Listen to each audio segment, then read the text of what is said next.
start. Yeah, for sure. Okay, go ahead. Well, thanks for coming back on the show. It's great to see you again. So how are you doing? What you been up to? Doing great, Chris. Thank you for having me again here. So last time we spoke, we were in the middle of the first wave of pandemic, if I remember correctly. Oh, yeah. And yeah. It seems like forever ago, right? It's been Absolutely. Yeah. And yeah, in fact, a lot of updates that happened after that. I took up a position with Government of India. So I joined Government of India, which is it has been a very unique experience. So I joined there as a, the Government of India has a think tank that is, directly, it's not like a typical think tank where you publish research papers, but more of a think tank that is, directly, reporting to the Prime Minister of India, and he's the chairman of that. So basically, it's called NITI Aayog, National Institution for Transforming India. That's the expansion of that. And previously, India had a planning commission, and in 2014 that was disbanded, and this was formed. So because planning is associated with the socialist kind of thinking, whereas India is now a market economy. So when you have a market economy, you have to think about transformation, policies, rather than planning. So that is why the Prime Minister of India and the cabinet, they found this institution in place of planning commission, and it has many verticals. It's basically, the way I think about it is, it's an organization that coordinates between different arms of the government, different ministries and different state governments. Like the US, in India also there is a federal system. You have the central government, you have state governments. They have different powers, different overlaps between the powers, and so on. So you need a coordination mechanism. So this organization is it serves 3 or 4 purposes. One, as a brain trust of the Prime Minister. So developing policies, policy inputs for the Prime Minister and the cabinet and other ministers. And secondly, to coordinate between the different ministries in the central government, the federal government. And also third is coordination between the state governments and the federal government in terms of policies and so on. And finally, it also acts as a catalyst or developing new policies, programs that can be taken forward by the rest of the government. So basically, it's in that sense, it's a think tank, in the sense that it functions as an organization that takes a lot of ideas, policy ideas, and there is always flavor of transformation. Like these are not like traditional ideas, but some very new, innovative ideas. So I love it. That's the idea of the organization. And I serve, and there are many verticals there. There are around 2 dozen verticals there, and each vertical corresponds, collaborates with the ministry in the government. So in that sense, the entire government is contained in this organization. So I was basically given the responsibility of heading 3 verticals basically. So one is trade and commerce, which is to collaborate with the Department of Commerce to develop trade policies for India, to promote exports and deal with economic relations with other countries. And second thing is international affairs, international cooperation, which is not just economic, but also other kinds of foreign relations. And that is in liaison with the Ministry of External Affairs. And the third responsibility that I got, which was fairly towards the later part of my tenure there, which is to develop a vision for the country, vision for the next 25 years. Oh, wow. That's very exciting. Yeah. I love it. Yeah. So, it's like you're describing my dream job, man. I mean, you got that is like the best. Yeah, no, that's fantastic. It's really amazing. Wow. Yeah, because India in 25 years, it has been 75 years since India got independence from the British. So in 1947, India got independence, and 2047 will be the centenary year. So there are a lot of efforts going on in the government to come up with targets for where we should be in 2047 and what should we do today. So I was tasked to do that, and my current position is wow, that's like you're like Atlas holding the Earth above your head. It's like, it's a huge task. Yeah, it's a huge challenging set of responsibilities. And what I'm doing now is I've come back to Seattle where I was before. However, I do continue collaborating with Government of India. I'm continuing to work on this vision exercise, vision document, and also continuing to advise on these other things, the trade policy, international cooperation, and so on. While I'm also doing the other things that we discussed before, where I'm also an academic, back to academia now. I'm teaching at Boston College, at Oregon State University, and University of Washington, and also do a lot of consulting projects and research projects with many organizations. So that is where. Wow. So how many clones of you are there? There's only 3 or 4 of the USCs. Okay, I don't know how you can do all of this work. Yeah, no, one person. That's crazy. Actually, no, I should definitely mention about the wonderful team that I have. Like you rightly said, one person cannot do all these things. So what I do is in all these things, most of the times I act as a thought leader. I develop the ideas, thoughts, and then I get help from a team to implement things. But I'm still a hands-on person. So on many things, I also get my hands dirty. So it's like I think one philosophy that I like in terms of work is that the higher you go in the ladder, in the business ladder, the more people become generalists and become like ideas developers, but not so much the dirty people who do the dirty work, do the hands-on work. Yeah.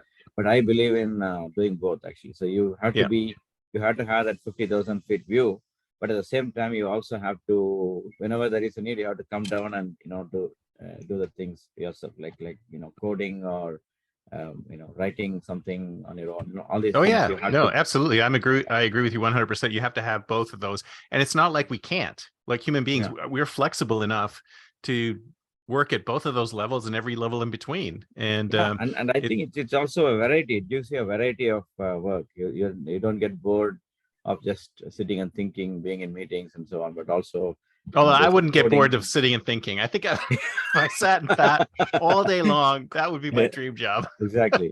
So that's where I think that's the kind of explanation I have for the question on how I do so many things. It's definitely there are so many unsung heroes who help me, heroes and heroes who help me. So yeah, definitely. That's fantastic. Well, that sounds like a dream. That sounds like a dream job. This is great. I'm glad that you're doing that. And it's interesting that you mentioned the thing about planning, because what did you replace it with? Did you replace it with resilience? So the opposite of planning is resilience. So you have to try and figure out a map or a roadmap of where the country is going based on all sorts of crazy things could occur, and you need to build resilience. Or how are you putting that map together? Yeah, so actually I mean there are two things here. One is the difference between planning and transformation in terms of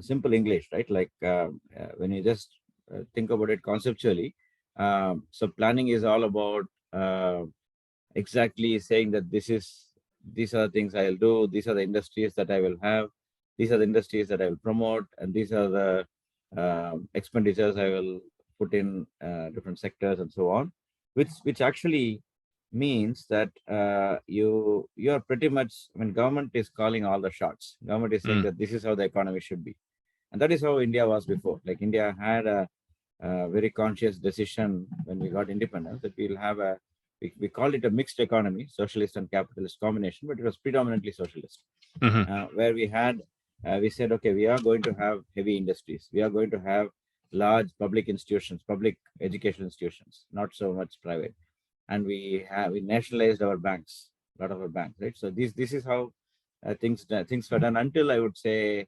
80s, right? And in the 80s, things started changing, becoming more private sector oriented. So that is one thing. That is about, planning is all about the government is doing everything. It's planning the every day for every citizen of India, right? That's but the problem with plans is that as soon as reality occurs, plans have to change, right? Because you can plan one thing, but it never but absolutely survives. You're absolutely right. But I'm talking even before that, the very fact that you're planning for 1 billion people is a bit good luck. Yeah. It's good luck, and also it's like it's highly centralized. It's bunch of people sitting in New Delhi calling the shots for the entire country. That led to a lot of difficulties in the country. It's a very diverse country. You have so many different decentralized things to be done. So that is the first thing between planning and what is it today. Secondly, like what you said is, in terms of resilience, what is being thought about now is the word NITI that I told you before. It stands for this abbreviation, National Institution for Transforming India, but also in Hindi, NITI means policy. So previously, it was called Planning Commission. The Hindi word for that was Yojana Aayog, and Yojana means planning. And now it's called NITI Aayog, and NITI Aayog, literally the translation means Policy Commission. So basically the Planning Commission has been replaced with Policy Commission. So instead of doing all this planning, we would rather talk about policies that would transform India. And instead of worrying about funding, how much funds should be allocated here and there, that is the job of Finance Ministry. So Finance Ministry is still doing that. They still decide on how much money should be given to which states and so on. That's for the still done. government, for the public initiatives, for the government initiatives. Exactly, for the government initiatives, absolutely. Whereas this organization focuses on transformative policies, and definitely building resilience is part of the mandate, but also building consensus. That the governing council, although I made it appear like it's an organization that is completely run by the Prime Minister, which is partly true, but it also has a governing council, and the governing council includes all the chief ministers of the country. So all the state governments are represented there, all the ministers, cabinet ministers are represented there.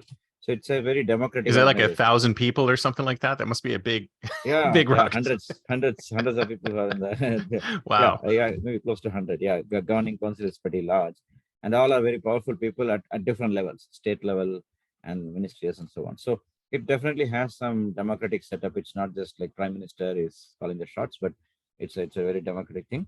But in a way, it also, the very fact that Prime Minister is a chairperson also makes it very powerful, because it's not like a think tank where I've been in many think tanks before. I still have many affiliations, but in think tanks, you write a paper, you present it before many audiences, and sometimes people take it, sometimes people don't. But here it is not like that. Here you think about something, you develop something, and it is taken very seriously, because you are, in a way, you are the voice of the Prime Minister. So, well, it sounds like you're taking innovation from both directions, right? So it's top-down innovation from him, and then it's bottom-up innovation from below, and then exactly, you really exactly got it, because it's, that's what I was coming to next, actually. So it's nothing can happen in a very centralized way. So it's about like getting connected with all different organizations, private sector, civil society, academic organizations, and so on, and then taking it to the top, right? So both are involved, and very much, we always get encouraged by the Prime Minister and his office to disagree. Whenever there is a reason to disagree, we can disagree, and we can, at early stages of policy development, we can really contribute and do that. And this is also brings me to another point, which is stakeholder consultation, right? So what I really loved about this job, because I've always been a think tank person, a researcher, a consultant, and so on. So that part is not difficult for me or new for me. But the part that was new for me was, like, I was sitting there as a public official, and I would get so many people from so many different walks of life coming to me with so many different types of problems they are facing, and how can the government contribute, how can we solve. So that was a very overwhelming and amazing experience, because I really got to know about, previously as a researcher, I would do this. I'll do a lot of field research, field survey, talk to people and do this. But here I was getting everything. People are coming to me and coming up with a lot of innovative solutions and problems, right? Both. So that's a really great experience. You represent the government among the population, and people come and talk to you, and you also at the same time connect with the top leadership. So it's so nice to be that messenger, take the things from the people. And also the unique thing about any government is that the government is the only organization in any country that has the capacity and willingness and the feasibility to think on behalf of the entire country. Not, Yep. I mean, if you're a private sector guy, you're going to only talk about what is going to drive your profits. For a civil society, you're going to only talk about your costs that you're promoting. If you're a common man, you're only going to talk about your day-to-day stuff.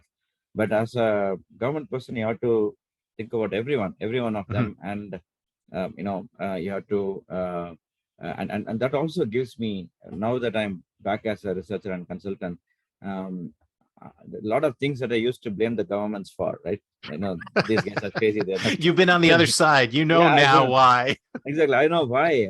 They're smart people. They're hardworking people. They work like, and I was pretty much working like 20 hours a day. It was it's a lot of hard work, and very very well-intentioned people. You typically think, particularly in a country like India, a lot of people think that all the government people are corrupt, and they just either they're corrupt Oh, we think morally that in every country. or financially. Yeah, exactly. Every country, that's the thing. But actually, it's the opposite is what happens. They're really really committed people, and um, at least the vast majority. You do have such people everywhere, but the vast majority are really well-intentioned people.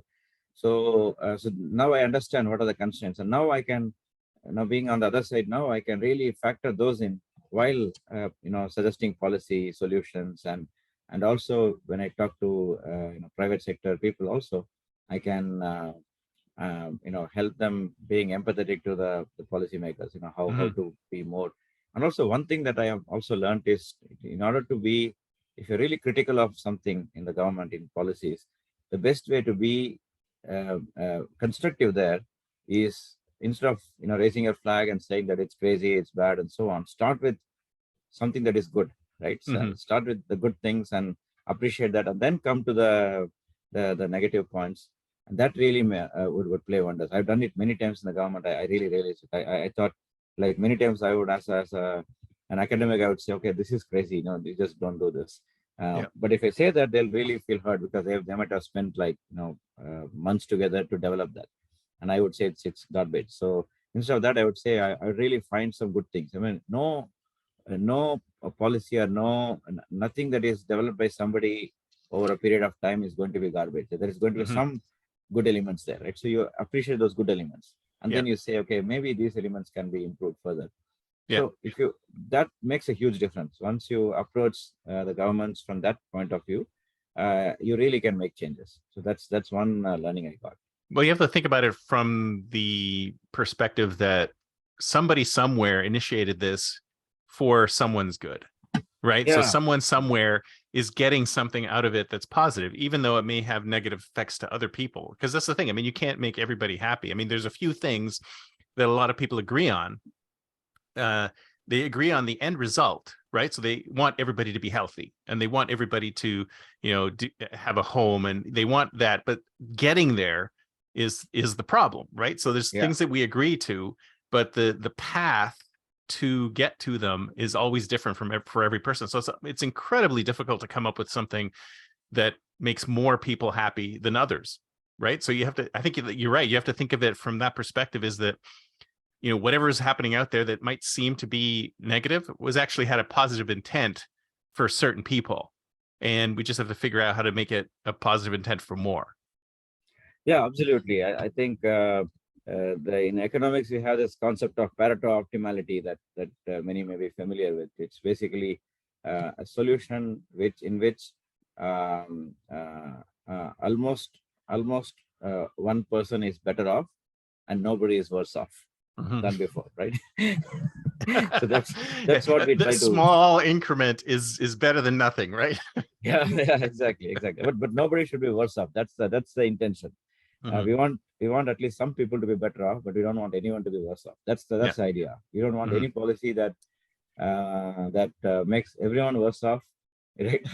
or that's really crazy. I mean, that hardly happens. I mean, like you rightly said, most policies will have some beneficiaries at least. Now the point is to think about the people who may lose, the people who are going to be worse off, and how do we compensate them? Like, I mean, I always take this example of US and Canada when it comes to trade policy. When we had NAFTA, Canada actually was kind of really deeply thinking about the potential losers of NAFTA. right? So they understood that a lot of their manufacturing is going to move to Mexico, and they did very aggressive programs to ensure that the people who are going to lose, the industries who are going to lose, are able to transform in a way that they can make use of this agreement. So, and they kind of transformed into a services-oriented economy fairly quickly and got the labor force ready for that.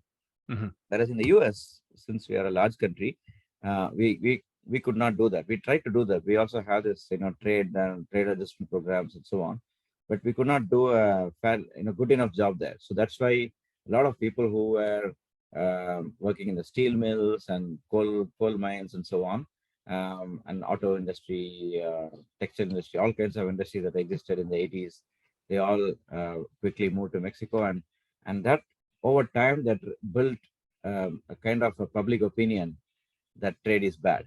Whereas in Canada, because of the careful policies that cater to the losers, it became like trade became like a positive thing. So now if you compare Canada and US in terms of foreign trade policy, Canada is a much more open country. Trade is really allowed by all people from all political parts of the spectrum. Whereas here, it's exactly the other way around. Like whether you're a Republican or a Democrat, you don't think of trade as a positive thing right now in the way we are today. So I think this is just an example as to see how you can actually have a policy that is really crafted properly, so that the people who may be losing out of it are taken care of. Then that will help promote the fundamental intentions of the policy further. Yeah, but I think one of I don't know if this is a differentiating factor or not, but I always thought that the states were more like 50 little countries as opposed to one big country. So it's really difficult to have sort of federal level policy that works everywhere because, the states really have a lot of power on their own. Is it the same in India? I mean, do the states have a lot of power? Or is it more? Yeah. Is it more federal?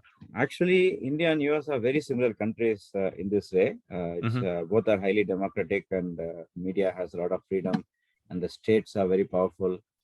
State governments are very powerful, right? And many times, unfortunately, it becomes like a political fight. I mean, pretty much like here, right? Yeah, you have a exactly. Republican president and a That's Democrat, why nothing happens, because you've got the federal government and the states all battling each other, depending on who's I think where. In the US, it's a little better in the sense that at least if the political party is the same at the federal and state level, there'll be a lot of coordination. But in India, also that is true. If the party is the same, there'll be coordination. But if there are different parties, there'll be so much conflict. And here, there could be, like I've seen a lot of bipartisan efforts. There could be a lot of situations where the Republicans and Democrats may agree and work together. In India, that's very, very rarely the case. Only when there is a war, there is some some kind of unity. But otherwise, they'll always find fault in. I mean, one party might have actually proposed a policy, the other party may be implementing it. Yeah. And then the same party that proposed it is going to criticize that. Yeah, of course, because it's the other party that's. So these kind of situations happen a lot, and like you rightly said, at state and central, it's a big issue. So that is one of the mandates that we had. Like I personally also had, because I was given a couple of state governments. So each of us were given a few state governments to work with. So for that state government, those two state governments, I was, the kind of voice of the chief minister to the prime minister, and simultaneously, I'm also the voice of the prime minister to those chief ministers, right? So basically, I have to kind of lobby for both, right? So I'm not from a political party. I'm not from. Although technically, it's very hard to stay apolitical, though, isn't it? I mean, it's almost impossible to stay apolitical. No, you can situations. Actually. You can. I mean, you're right. I mean, you have to, as long as you're in the government, in public forums, you have to be pro-government. You cannot, because you are part of the government, so you cannot actually talk against the government.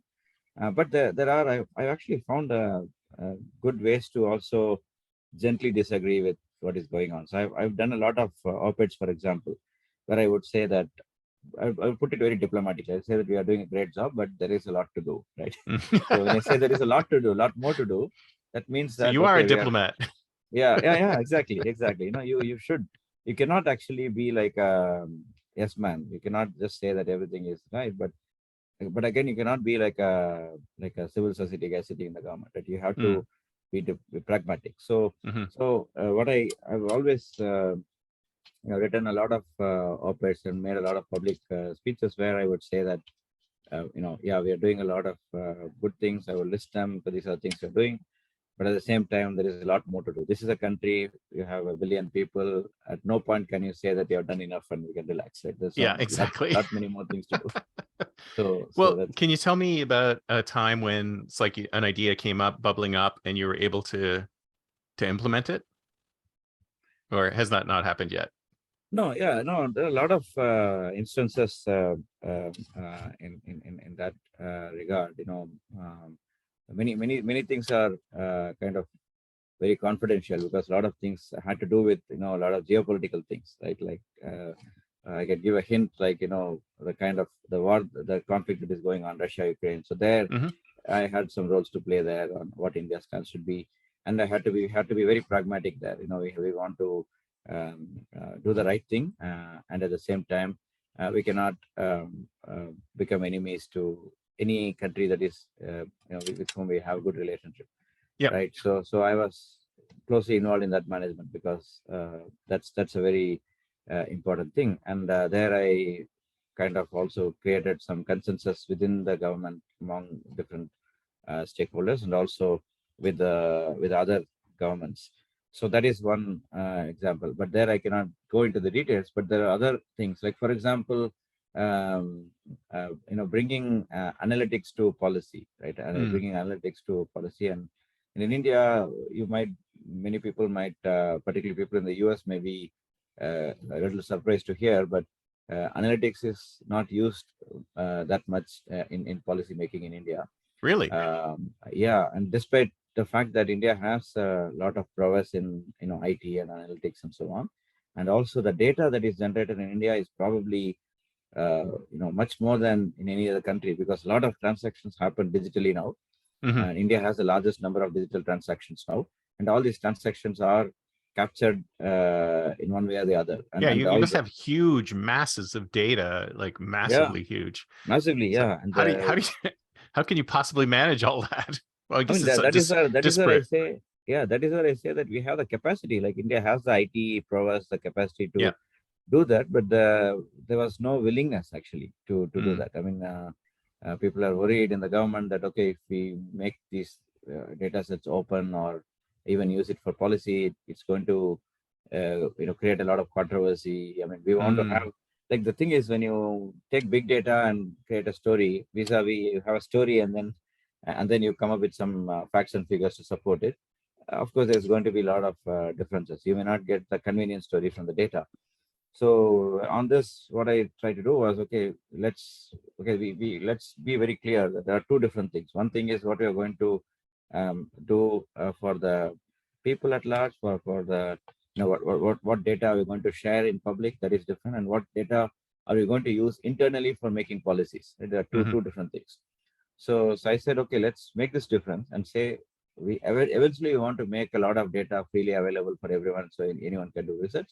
But we are not there yet. We don't have to go there yet. Yeah, because you want to see what the ecosystem can come up with. Exactly. Yeah. Let's open it up, and that's now happening. In like a couple of days ago, the finance minister made an announcement that we are going to have an open data initiative where we'll start sharing the anonymized data. Oh, fantastic! Data, that's great. That's great. So it's in the progress. It's in the. Was that you? Did you do that? Yeah, I was partly involved in that. In fact, nice. I was bringing more and more. I was kind of convincing my other bureaucrat friends and the ministers that data is important. We have to look at data.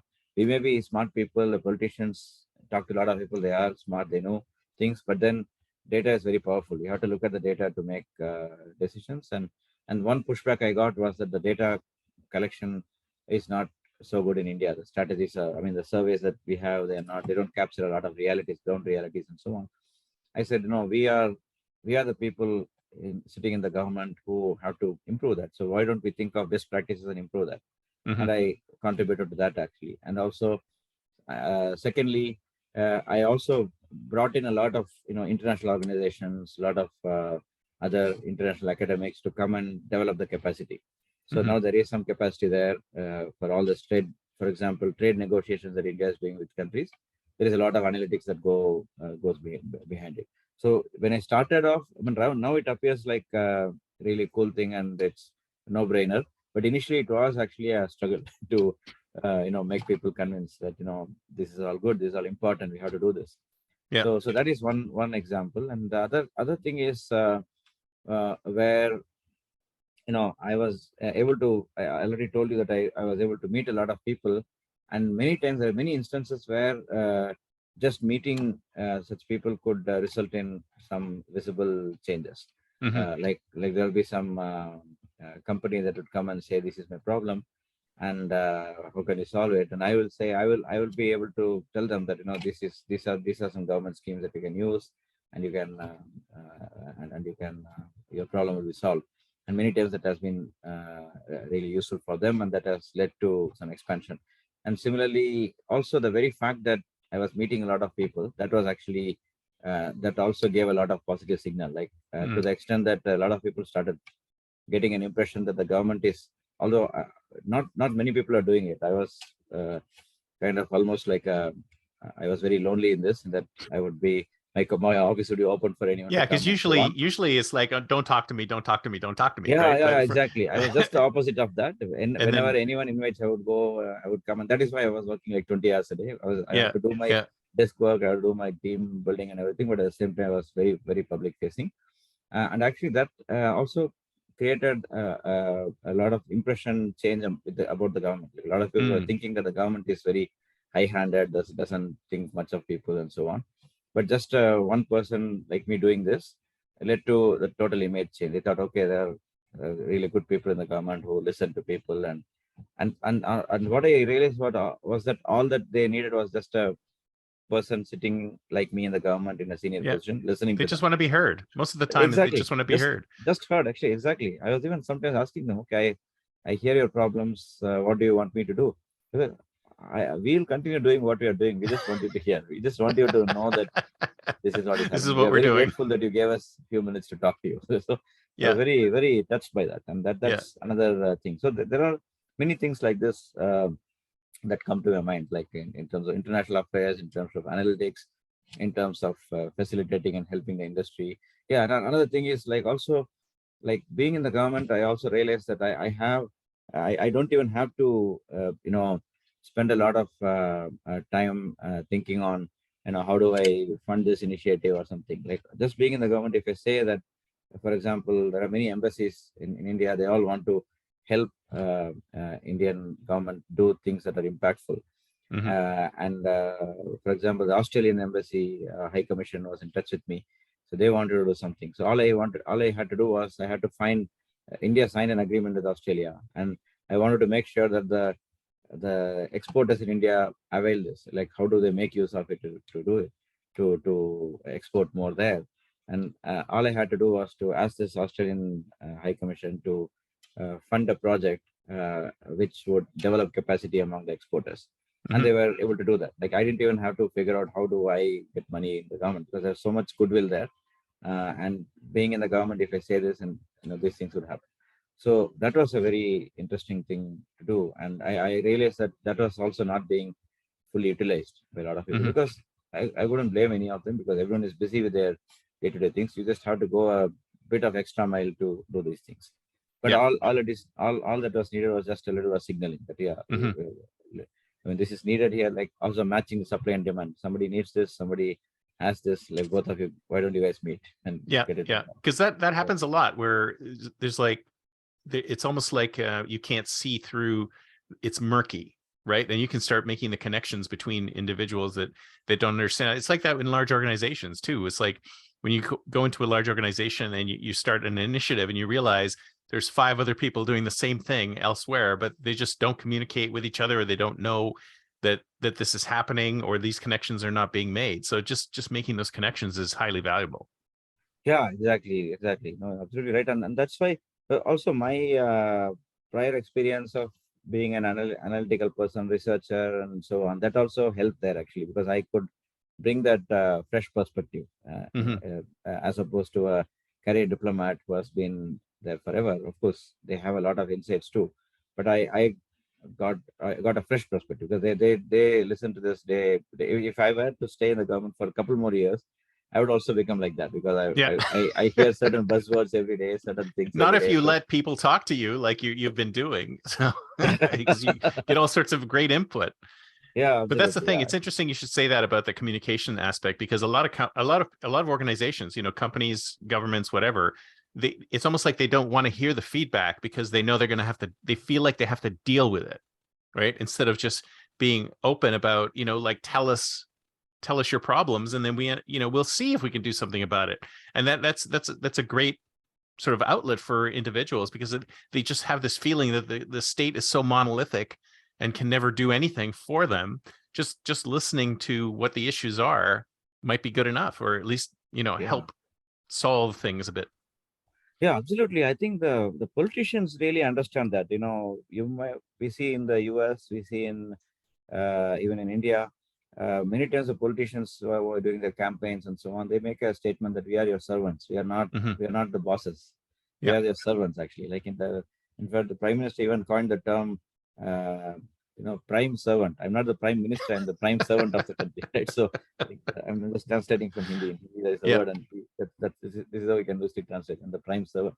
So they do that, but when it gets translated into action, that is where many times it's missing. Like when like people should really feel empowered. If they go to DC and see those big buildings, or go to New Delhi, see those buildings, so much security, it's not easy to get in. I think that is where if you loosen a little bit, and I mean, of course, I'm not saying that the security thing should not be there; it should be there, but you be more accessible, more available to people. And nowadays, you can do that even digitally. Like I Oh was yeah. very active on LinkedIn, and LinkedIn, many people would comment on whatever I'm doing, or sometimes people would be very critical. And instead of when they're critical, I wouldn't push back. I wouldn't say that no, what do you know about it? I'm doing this and so on. Like I wouldn't go in that direction. I would say I would first thank them. Thanks for your critical input, and please give these inputs. And I might have some response to that. They might be misplaced in certain things. I'll respond, and otherwise I'll also take them. I'll also say your inputs are well taken. I'll see what we can do to address these problems. Right. So Hmm. even it happened even now because I still I still function almost like a government functionary because I've been there for some time. So I still have that affiliation, as I told you. So even now, people do tend to think of me as that. And a couple of days ago, as I told you, the finance minister placed the budget, which is kind of similar to the State of the Union here, and I wrote an article about it. And the article was kind of my usual way of diplomatically both agreeing to many things and kind of disagreeing gently to certain things. And I already got a lot of pushback by people saying that you, since you're part of the government, you are kind of supporting it and so on. Then I said no, it's not that. There are issues, and it's not like saying that the half glass is half full. Like Yeah. it's Yeah. not saying that Exactly. the glass is full, completely full. So and also take those comments also. I say, yeah, what you're saying is right, and we have to do this. And also, like for example, India has relatively high tax rates. Not when I say relatively, I mean not related to other countries. In a global scenario, India is like right in the middle, or maybe a little lower than the middle in terms of Hmm. the tax rates. Like Hmm. if you take tax as a ratio of GDP, India is at 18, whereas 18%, whereas many European countries are at like 50%, 40%, and Oh so yeah, on. it's very high.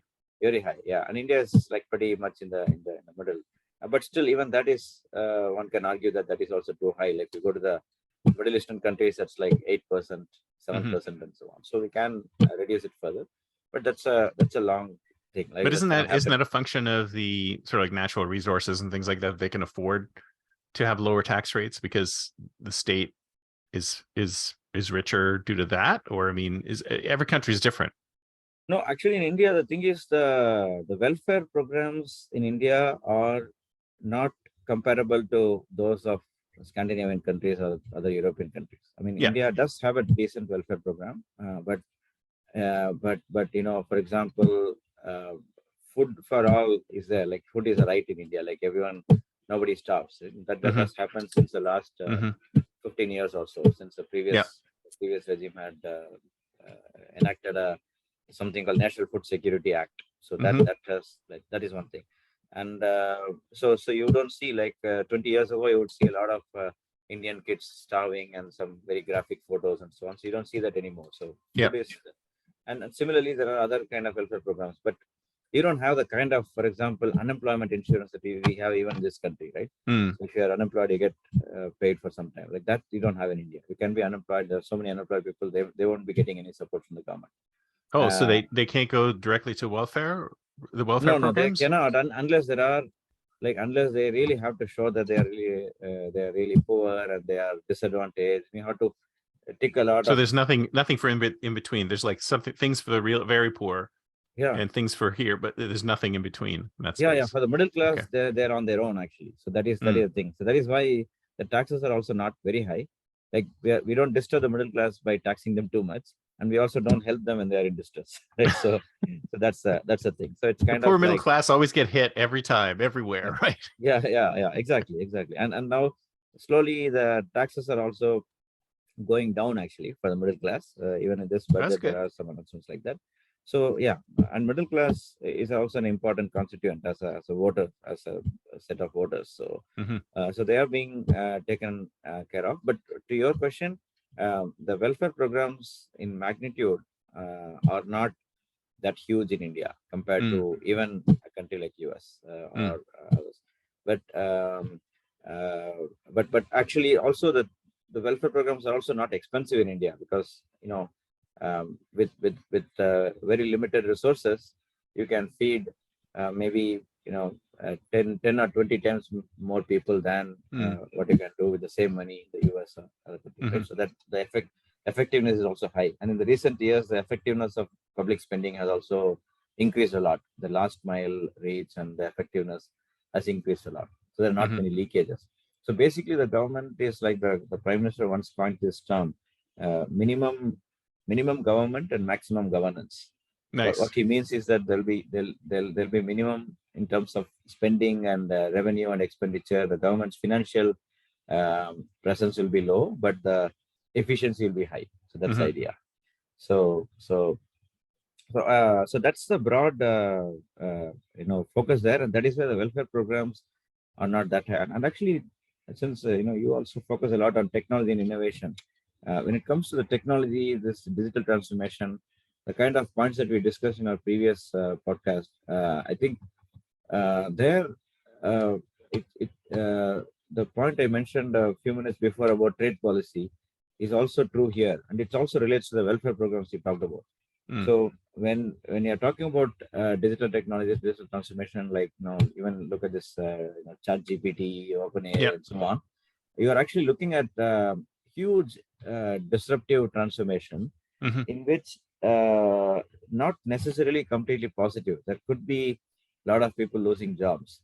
So I've done a lot of thinking on this as an analyst and also as a policymaker. It's a very, very difficult puzzle to solve, because on one hand, you have to skill up the population. You have to have people with high skills.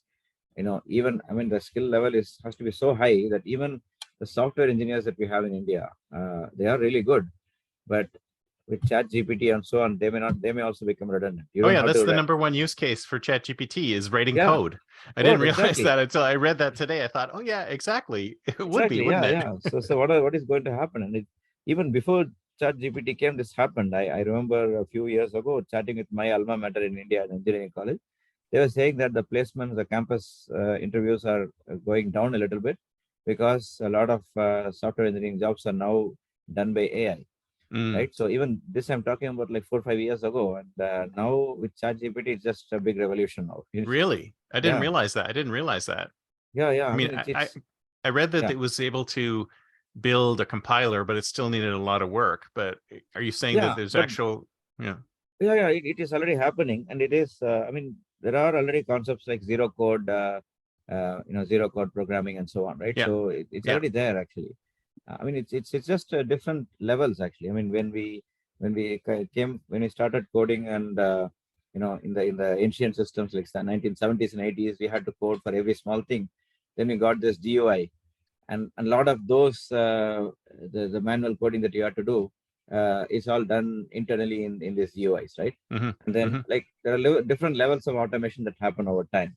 And now we are talking about even the jobs that need a lot of intelligence, a lot of skill, they're also getting automated. So that is a problem. Recently, I even on NPR, I heard about this NFTs, not only NFTs, but also the AI for arts, right? NFTs, of course, are going to help the artists a lot, but AI for arts, using AI, you develop, you learn a lot of different arts and create your own art using AI, and then do an NFT for that. Then you're basically undermining the artistic, uniqueness, right? The uniqueness and the.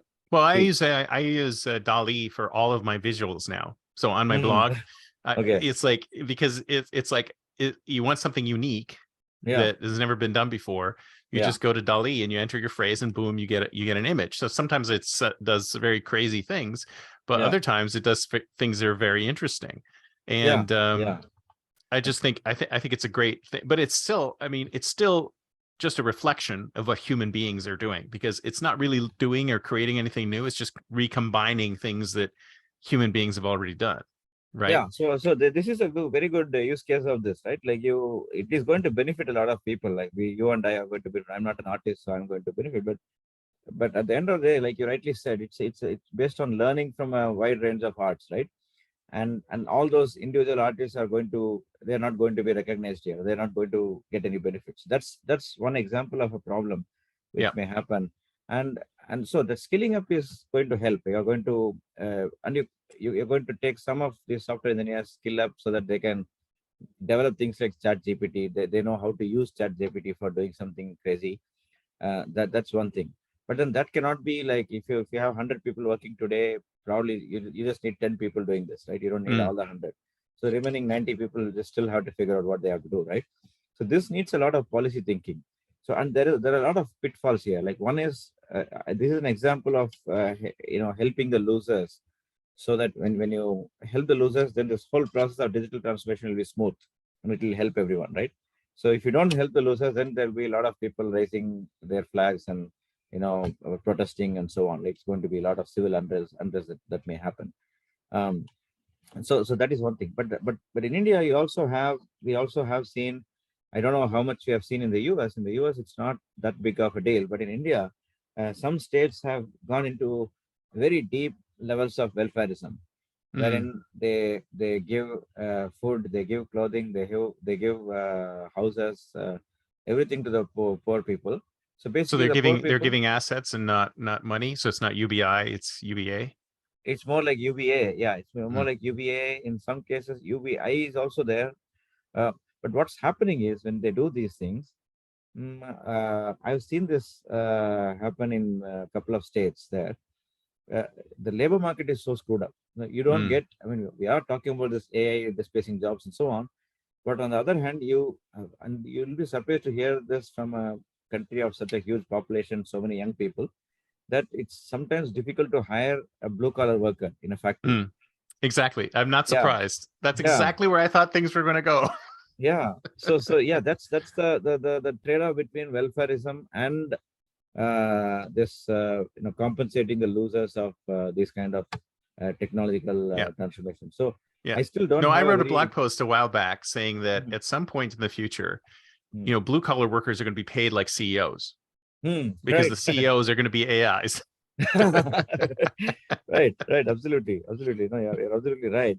But what I'm saying is, how do you, like, again, I'm now wearing my economist hat, right? How do you incentivize people to work while making sure that nobody has to worry about food, shelter, and clothing?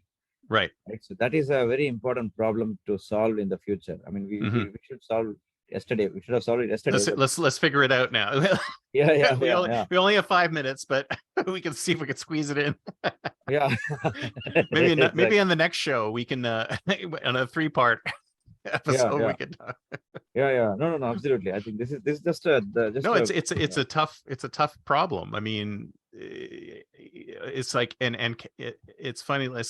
It's like it seems like we only have two systems. It's either got to be socialistic or it's got to be capitalistic. But there must be other ways of doing it that will make it work. Very true. Like I'm all for. I would say pragmatist. Right? You can be. Certain problems have a socialist solution. Certain problems have a capitalist type solution. So I think we should just not have any ideology. If you're a problem solver, you're a problem solver. You should not be prejudiced by any ideologies. That's my take. Typically, both as a researcher and even as a policy person, like yeah, I mean, if you're criticized by both camps, then you are in the right.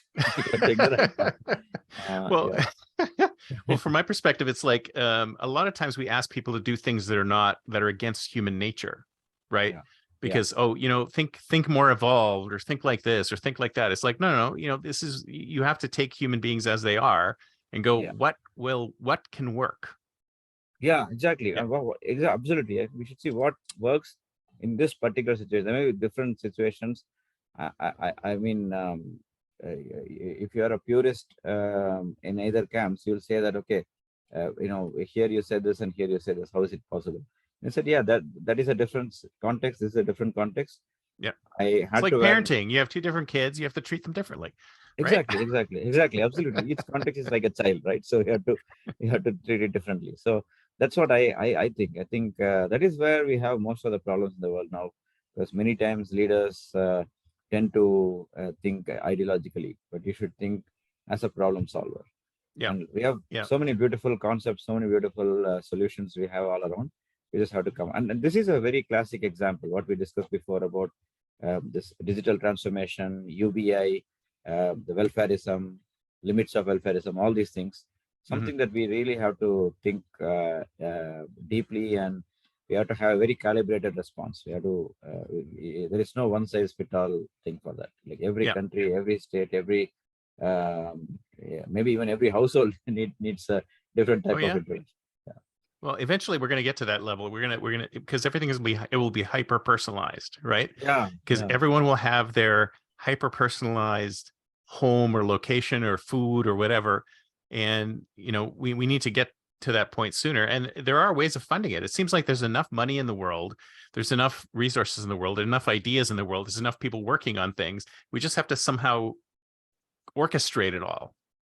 Yeah, absolutely. To make it work. And decentralization is the best way to do that. You kind of crowdsource things and so on. And in India, this has been working quite well. Like the other brief thing I want to mention is about this innovation ecosystem. So there is a national level innovation ecosystem which works on schools, individual schools, individual colleges, and they particularly focus on the rural areas, the government, the public schools, which are very not very highly funded, and students who are very poor there, and they are very successful. And those many students from those places, they start from the school. They call it tinkering labs. They first start as tinkering with ideas and so on, and then they as they get into college, they have incubators, and then they get into startups. And there are a lot of startups that have come through this, and some of them have even become unicorns.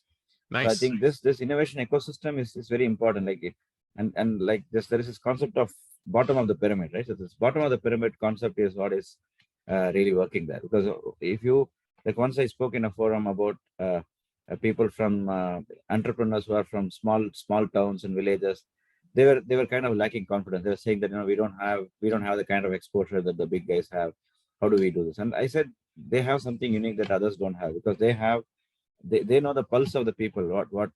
What really happens in India happens in the rural India, and they know that, and they can develop solutions that can be much more that can have much more of a mass appeal than the elite people who can only cater to that short audience. I think that kind of reaching out to the masses, the bottom of pyramid, with innovation is very important, and that can solve a lot of these problems. I think that's how you basically catalyze and facilitate these things, and you'll get beautiful solutions coming out. Yeah, no, you're exactly right. It's like we have this. There's this. It's almost like a bias against going to those places and getting those solutions, because they think, oh, these people are backwards, or they don't know what they're talking about. But it's actually closer to the core of what human nature is all about. So you're get better solutions coming from the bottom up than you'd ever think you would. Yeah, and another related thing is we should never approach these things from a paternalizing kind of approach. We cannot say that, okay, I know what is right for you. That's not going to work, because they know what's right for us. We should be more like an advisor. Okay, I understand, but I've seen a little bit other things, and I want to just see if I can make sense, and I want to learn more from you. That's the approach we should take. Because they are with a lot of these rural areas and so on. They have a lot of traditional knowledge systems which are time tested and so on.